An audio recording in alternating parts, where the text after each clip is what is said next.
श्री दुर्गा सप्तशती अध्याय छठा धूम्रलोचन वध। ध्यान। मैं सर्वज्ञेश्वर भैरव के अंग में निवास करने वाली परमोत्कृष्ट पद्मावती देवी का चिंतन करता हूँ। वे नागराज के आसन पर बैठी है। नागों के फणों से सुशोभित होने वाली मणियों की विशाल माला से उनकी देहलता उद्भासित हो रही है। सूर्य के समान उनका तेज है। 3 नेत्र उनकी शोभा बढ़ा रहे हैं।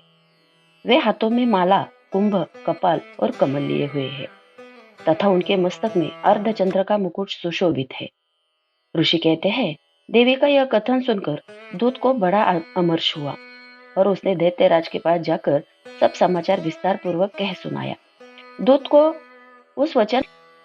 के उस वचन को सुनकर दैत्यराज कुपित हो उठा और दैत्य सेनापति धूम्रलोचन से बोला, धूम्रलोचन, तुम शीघ्र अपनी सेना साथ लेकर जाओ और उस दुष्टा के केश पकड़कर घसीटते हुए उसे बलपूर्वक यहाँ ले आओ।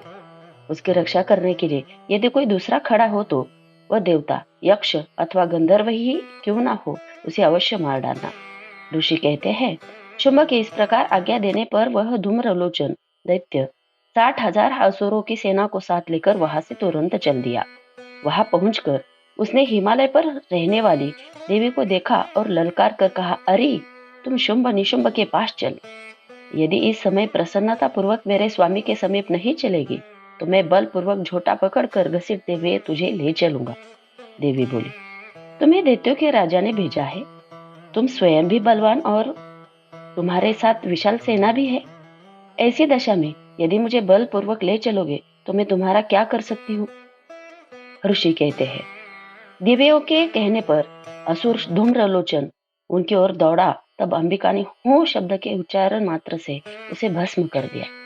फिर तो क्रोध में भरी हुई दैत्यों की विशाल सेना और अंबिका ने एक दूसरे पर तीखे सहायकों, शक्तियों तथा फरसों की वर्षा आरंभ की। इतने में ही देवी का वाहन सिंह क्रोध में भरकर भयंकर गर्जना करके गर्दन के बालों को हिलाता हुआ असुरों की सेना में कूद पड़ा।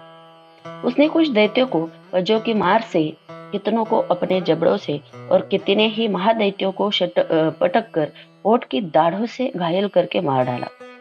उस सिंह ने अपने नखों से कितनों के पेट फाड़ डाले और थप्पड़ मारकर कितनों के सिर धड़ से अलग कर दिए। कितनों की भुजाएं और मस्तक काट डाले तथा अपनी गर्दन के बाल हिलाते हुए उसने दूसरे दैत्यों के पेट फाड़कर उनका रक्त चूस लिया।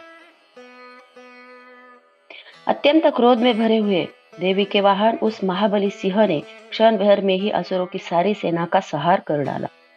शुंभ ने जब सुना कि देवी ने धूम्रलोचन असुर को मार डाला तथा उसके सिंह ने सारी सेना का सफाया कर डाला, तब उस दैत्यराज को बड़ा क्रोध हुआ।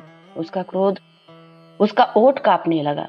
उसने चंड, मुंड और 2 महादैत्यों की आज्ञा दी, हे चंड और हे मुंड, तुम लोग बड़ी सेना लेकर वहां जाओ। उस देवी के झोटे पकड़कर अथवा उसे बांधकर शीघ्र यहाँ ले आओ। यदि इस प्रकार उसको लाने में संदेह हो तो युद्ध में सब प्रकार के अस्त्र शस्त्रों तथा समस्त असुरी सेना का प्रयोग करके उसकी हत्या कर डालना। उस दुष्टा की हत्या होने तथा सिंह के भी मारे जाने पर उस अंबिका को बांधकर साथ ले शीघ्र ही लौट आना। छठा अध्याय संपूर्णम।